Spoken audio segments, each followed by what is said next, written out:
Hello, dear students. Myself Manish Pandey, teaching mathematics in Center for Excellence PP Savani school. Centre for excellence के बारे में आप जानते हैं, गुजरात का प्रीमियम इंस्टीट्यूट है और नंबर 1 पर भी यहाँ पर है। गुजरात में पूरे में टॉप इंस्टीट्यूट है ये, और पूरे इंडिया में भी टॉप इंस्टीट्यूट में इसकी काउंटिंग होती है। हमने बहुत सारे बच्चे इंजीनियरिंग कॉलेजेस में और मेडिकल कॉलेजेस में दिए हैं, जो अच्छे से रेपुटेड कॉलेज में आज स्टडी ले रहे हैं। वैसे मैं आपको मैथ्स में डिटर्मिनेंट पढ़ा रहा हूँ।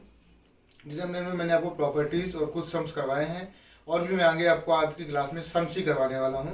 तो कुछ प्रीवियस ईयर के सम्स देखते हैं। आइए मिलते हैं नेक्स्ट क्लास में। हेलो डियर स्टूडेंट्स, जैसा कि मैं आपको लास्ट क्लास में बता रहा था कि अपन ने लास्ट क्लास में भी क्वेश्चंस किए हैं और इस क्लास में भी आपको क्वेश्चन ही करने हैं। तो थोड़ा सा क्वेश्चन लेंदी होते हैं और मैं जानबूझ के आपको थोड़ा सा अच्छे सम्स करवा रहा हूँ, जिससे अपने को समझ में आ जाए और एनसीईआरटी के सम आपसे आसानी से हो जाए। तो ज़रा नेक्स्ट सम देखते हैं। नेक्स्ट सम क्या है, थोड़ा सा लेंदी है तो आपको घबराना नहीं है। For a fixed positive integer n, for a fixed positive integer n, if d is equal to, एक डिटर्मिनेंट है n factorial, n plus 1 factorial, n plus 2 factorial, n plus 1 factorial, n plus 2 factorial, n plus 3 factorial. Factorial के बारे में आप जानते हैं, n plus 2 factorial, n plus 3 factorial और n plus 4 factorial. ये एक डिटर्मिनेंट है,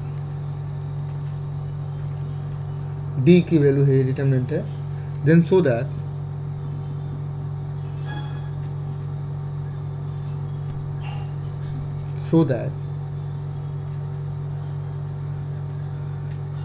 d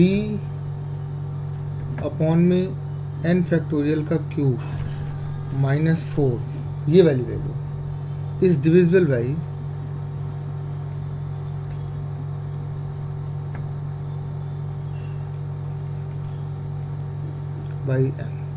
n, यानी कि डिविजिबल बाई n का मतलब ये कि जब भी आप इस एक्सप्रेशन को खोलेंगे तो आपका आंसर में n मल्टीप्लाई में जरूर होना चाहिए, तभी n से डिवाइड होगा। तो n का मल्टीप्लाई उसमें होना जरूरी है। यानी आप इस तरीके से इसको सॉल्व करिए कि आपके आंसर में मल्टीप्लाई में n आना चाहिए, होल मल्टीप्लाई में n आना चाहिए। यदि होल मल्टीप्लाई में n आ रहा है तो ये n से डिविजिबल है, अदरवाइज ये n से डिविजिबल नहीं है। तो ये क्वेश्चन है, थोड़ा सा लेंदी क्वेश्चन है, पर लेंदी है तो क्या हो गया, कोई फ़र्क नहीं पड़ता इससे।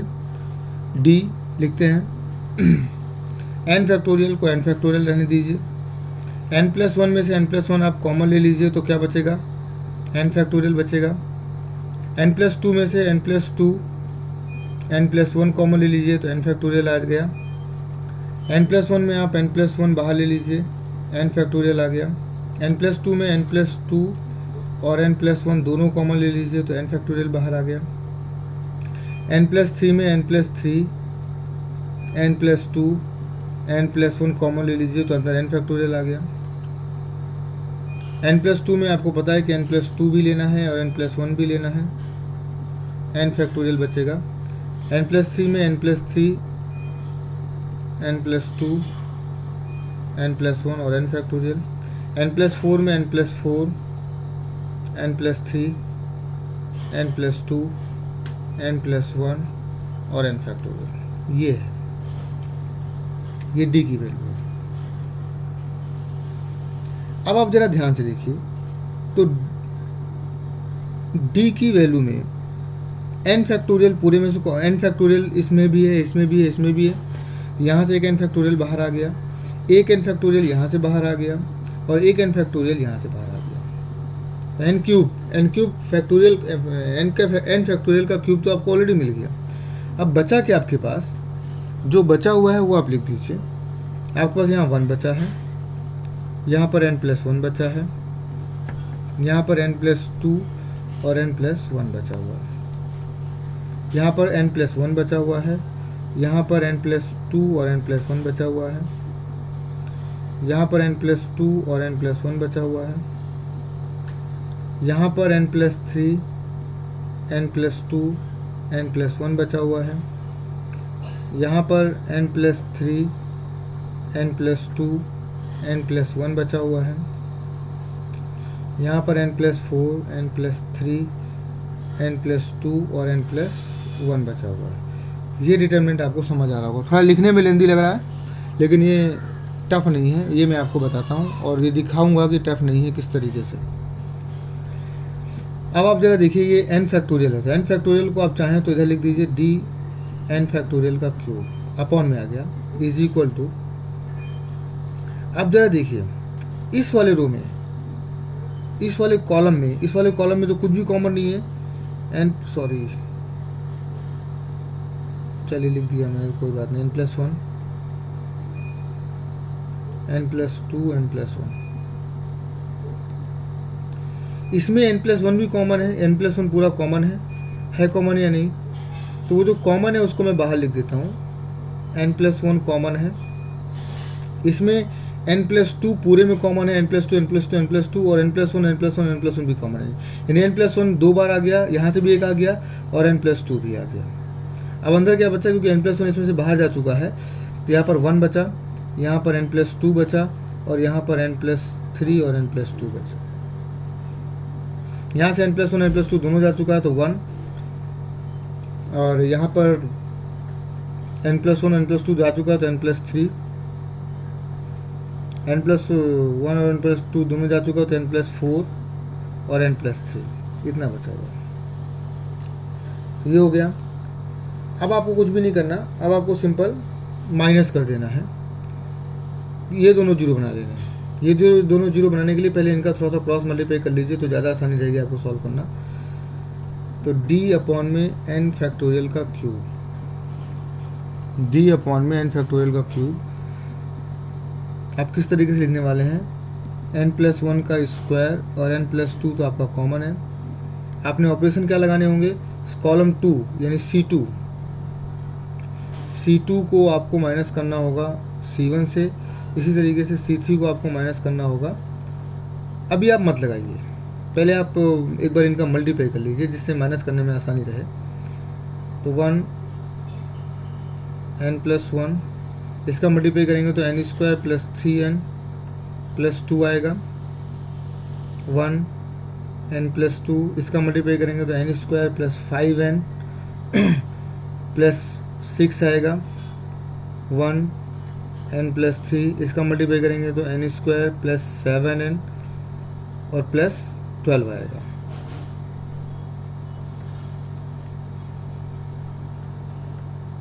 ये आपको समझ आ गया होगा। आप मेरे साथ चलेंगे तो आपको समझ आ जाएगा। d अपॉन में n फैक्टोरियल का क्यूब हमने कॉमन ले लिया, n+1 का स्क्वायर n+2 का स्क्वायर ये मैंने लिख रखा है। अब यहाँ पर ऑपरेशन लगाना होगा C2 को चेंज करना है C2 - C1 और C3 को चेंज करना है C3 - C1। ये बहुत ज़रूरी है ऑपरेशन को समझना कि मैंने C2 का यूज़ यहाँ पर नहीं किया क्योंकि C2 मेरा ऑलरेडी चेंज हो रहा है, दोनों जगह मैंने C1 का यूज़ किया है। आप भी हर बार दोनों जगह C1 का यूज़ करेंगे।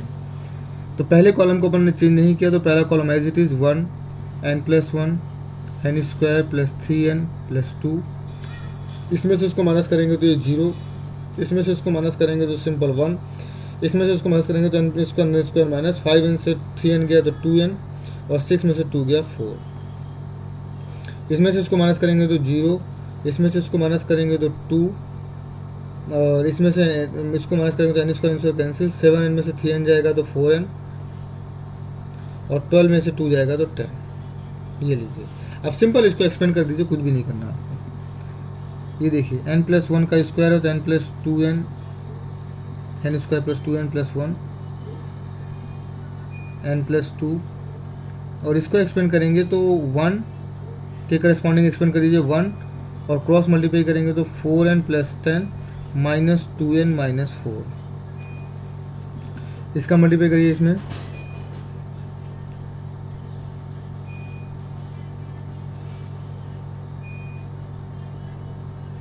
इसका मल्टीप्लाई यहाँ पर कर दीजिए आप तो ये आ जाएगा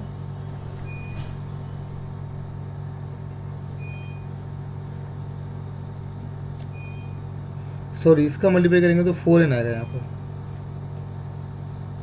4n plus 8 minus 8, 4n cancel, इसका अंदर मल्टीप्लाई कर दीजिए तो n cube plus 2n square plus n plus 2n square plus 2,